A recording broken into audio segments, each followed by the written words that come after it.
Hello, y'all. Welcome to my backyard. It's a zoo. As a homeschooler, it's also, in a lot of ways, my classroom. You've heard that every classroom has a clown. Well, mine has a bunch of them. They're the primates. If they're not vocalizing, they're socializing or introducing themselves to the cameraman. Today, we'll meet some of the primates at our zoo. We also have some new lemurs to introduce to the black and white rough lemur exhibit. And lastly, we'll administer some medicine to a small DeBrazza monkey. We'll see how that goes. So let's get started. We really like primates at this zoo. We're all about taking care of endangered species. Some we take care of aren't even on exhibit, and sometimes we'll move them around and add in new ones, like we'll be doing today. But right now, here's the primates on exhibit. As far as monkeys go, we have the black spider monkeys, white-bellied spider monkeys, and black-handed spider monkeys, squirrel monkeys, white-capped mangabeys, Japanese snow macaques, DeBrazza monkeys, golden-bellied capuchins, white-throated capuchins, and Hamadryas baboons. From the ape family, we have white-handed gibbons. We have 4 types of lemurs. Lemurs have a tail but are not considered monkeys, yet they're still classified as primates. We have the albifrons lemurs, ringtail lemurs, black and white rough lemurs, and red rough lemurs. Justice opens the zoo by checking on the white-bellied spider monkeys. Hi, Lulu. One thing you can say about primates is they love to watch our zookeepers, like Justice. They're always interested in what we're doing over here, just because they share a border with the mangabeys. All of our primates have an indoor and an outdoor section of their exhibit. For most of our primates, we shift them indoors so we can clean their outdoor exhibit. Sometimes shifting them from one area to the other can be a bit challenging. I always check to make sure they're all 4 outside. They are. Get some of that water out.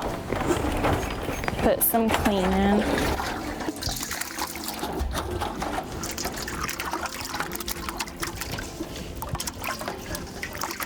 And we always have to wait until later in the day when it's cooler to get them inside. Because if it's going to be hot like it is today,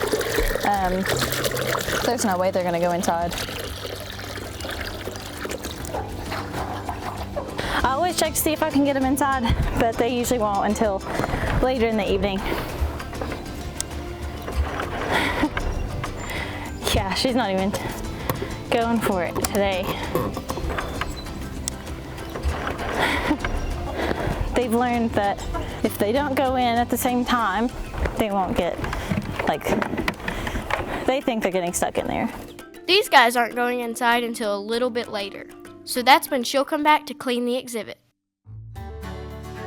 One of our largest primates is the Hamadryas baboon. He's on his way to another zoo for a breeding program. Before he leaves, he goes into quarantine for blood work and a physical, so he can be his best self for his future mate. We work with zoos around the country to maintain a genetically viable population. Megan checks on our red ruff lemurs.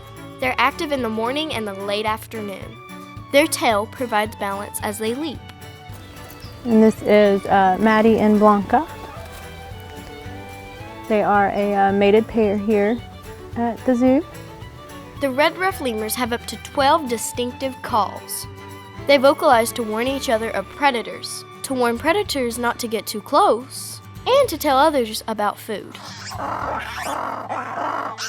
They understand the call of the black and white ruff lemur, who we'll check on later today. In fact, I call these the party animals of the zoo. Anytime they find a treat or something nice to eat, they call out to each other. It's like saying, "Hey y'all, I found some fruit, let's celebrate."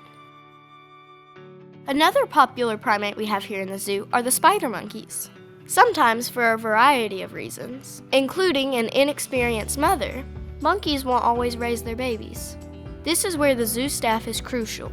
So my mom and I have raised a lot of primate babies over the years. So we have a baby spider monkey. Right now, me and my mom are hand rearing her. Her name is Baby Z. Her full name is Zyra May. She's really funny. She likes to climb around in her little enclosure, and she has like this little bag. She never lays inside of it, but she'll lay on top of it. And she's really funny, and me and my mom love to take care of her. Lulu, one of our young spider monkeys, is often a little bit mischievous.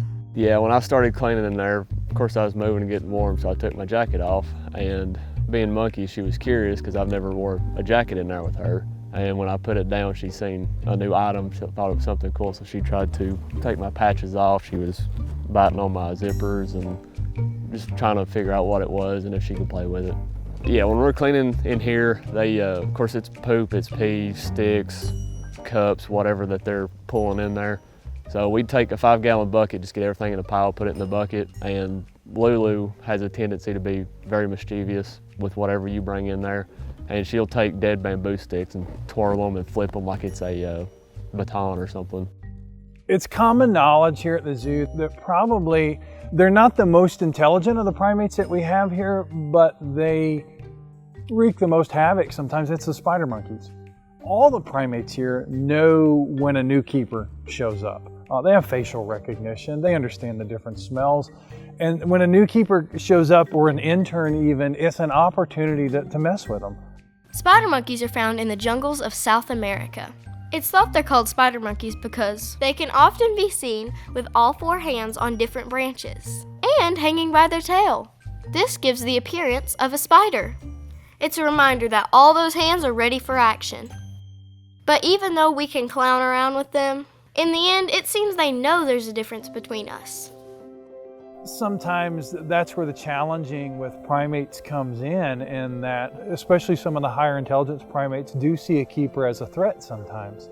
For instance, the male gibbon wants to make sure that I'm not interested in his female, so he may make some extra calls when the keepers or when male visitors are around, make a few extra calls just letting you know that this female is taken, and he doesn't realize most of us have higher standards than a female gibbon, at least I do.